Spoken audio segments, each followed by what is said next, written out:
Bismillahirrahmanirrahim. Assalamualaikum warahmatullahi wabarakatuh. Selamat malam kepada para penonton podcast Aliyah Kahfi. Pada malam kali ini kita akan membahas tentang hak yang berkaitan dengan harta warisan sebelum dibagikan. Jadi langsung aja. Jadi gini Ki. Permisalan ada seseorang yang meninggal dan ia meninggalkan harta warisan. Nah, harta warisan tersebut langsung dibagikan kepada ahli waris atau ada beberapa kewajiban yang harus dilaksanakan dulu. Oke. Jadi sepengetahuan saya dan sepengalaman saya yang telah saya baca di kitab Al-Majmu'atu Ar-Riwayah karangan Syekh Abdul Fattah bin Husain, bahwa di sana tertuliskan ada kewajiban-kewajiban yang berkaitan dengan harta warisan, yang mana kewajiban tersebut harus dilaksanakan terlebih dahulu sebelum harta dibagikan kepada ahli waris. Seperti itu. Kalau boleh tahu, ada berapa kewajiban yang harus dilakukan sebelum harta tersebut dibagikan kepada ahli waris? Oke. Jadi jumlahnya ada 4 kewajiban. Kewajiban yang pertama itu ialah al-haq bi ain at-tirkah, yang artinya kewajiban pemilik harta. Jadi apabila si mayit ia pernah berhutang secara agama, dalam artian seperti zakat atau kafarat atau gadai, maka ia harus membayar terlebih dahulu gitu. Kemudian kewajiban yang kedua ialah mu'nah at-tajhiz min ghairi israfin wala taqtir, yaitu biaya mayat seperlunya.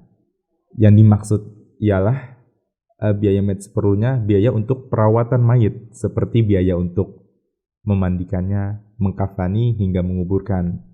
Nah, seperlunya saja, tidak terlalu boros ataupun pelit. Maksud boros atau pelit ini apa ya? Oke. Boros itu berarti berlebihan. Kayak dia pakai skincare gitu. Wah, sebelum dikuburkan dia pakai skincare dulu. Itu berlebihan sekali. Oh, itu berlebihan. Kemudian pelit yaitu hemat, terlalu irit-irit. Bukan hemat, terlalu irit-irit. Jadi dia menahan harta warisan tersebut untuk dibagikan kepada ahli waris. Dia tidak peduli dengan si mayat tersebut. Ya? Betul sekali. Seperti itu. Nah, kemudian setelah 2 kewajiban ini telah terlaksana dan harus berurutan. Mulai dari kewajiban pertama, kemudian kedua, kemudian lanjut ke kewajiban yang ketiga, yaitu ad-diyun al-mutallaqah, yang artinya hutang-hutang milik si mayit. Jadi apabila semasa hidupnya ia pernah berhutang kepada saudara, kerabat ataupun pinjaman online, maka ia harus membayar dengan tuntas hingga tidak ada orang lagi yang dihutangkan oleh dia. Nah, kemudian lanjut ke kewajiban yang keempat, yaitu al-wasiyah. Al-wasiyah ini harta si mayit yang dibagikan, yang diwasiatkan itu tidak boleh lebih dari 1/3 dari harta yang ditinggalkan. Maksud dari tidak lebih 1/3 bisa lebih diperjelas lagi. Oke, 1/3 contohnya misalnya saja dia mempunyai harta yang ditinggalkan sebesar 900 juta, kemudian 1/3-nya berarti 300 juta, maka ia tidak boleh mewasiatkan lebih dari 300 juta, kecuali dengan adanya musyawarah dari para ahli waris. Gitu. Ya. Nah, kemudian setelah 4 kewajiban ini telah terlaksana secara benar dan berurutan, maka lanjut ke langkah terakhir, yaitu pembagian harta waris kepada ahli waris, yang mana telah dimuat dalam kaidah-kaidah ilmu faraid yang telah dijelaskan oleh para ulama.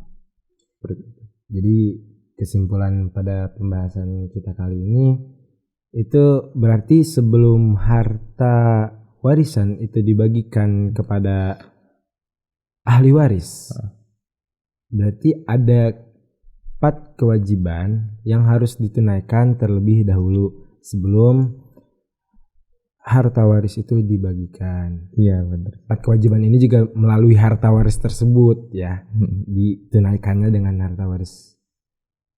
Begitu. Mungkin bisa mungkin bisa diberikan satu contoh mungkin ya, biar agar penonton podcast Aliyah Kahfi lebih memahami tentang kewajiban-kewajiban ini ya. Kita permisalkan saja seorang yang telah meninggal dunia meninggalkan hartanya sebesar 100 juta rupiah.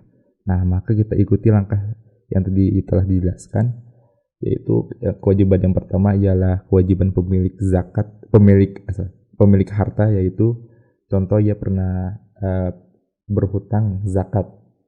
Kita contohkan di sini zakat sebesar 500.000 rupiah. Nah, kemudian lanjut ke kewajiban yang kedua, yaitu biaya kepengurusan jenazah, seperti biaya memandikan, mengkafani hingga menguburkannya. Kita termasuk skincare tadi. Tidak. Kita contohkan di sini sebesar 3 juta rupiah. Nah, kemudian lanjut ke kewajiban yang ketiga, yaitu hutang-hutang si mayit. Kita contohkan di sini ya, pernah berhutang contoh di masa hidupnya 10 juta rupiah. Nah, lanjut ke kewajiban yang keempat, wasiat. Nah, bila mana ia pernah berwasiat mungkin untuk mewasiatkan hartanya kepada lembaga tahfiz contoh, ataupun masjid, ataupun seseorang. Kita contohkan saja di sini 15 juta rupiah. Nah, maka dari uang-uang yang telah dikeluarkan untuk kewajiban tersebut dikurangkanlah dari jumlah total uang awal yang ia tinggalkan, yaitu 100 juta. Kita kurangi, kemudian hasilnya setelah 4 kewajiban tersebut tersisa 71.500.000 rupiah. Nah, sisa inilah yang akhirnya bisa digunakan untuk para ahli waris. Kemudian dibagikan secara kaidah-kaidah ilmu faraid. Begitu ya. Jadi mungkin cukup sampai di sini saja kali ya, pembahasan tentang kewajiban-kewajiban yang harus ditunaikan sebelum harta warisan tersebut dibagikan kepada ahli waris. Jadi cukup sekian dari kami berdua. Assalamualaikum warahmatullahi wabarakatuh.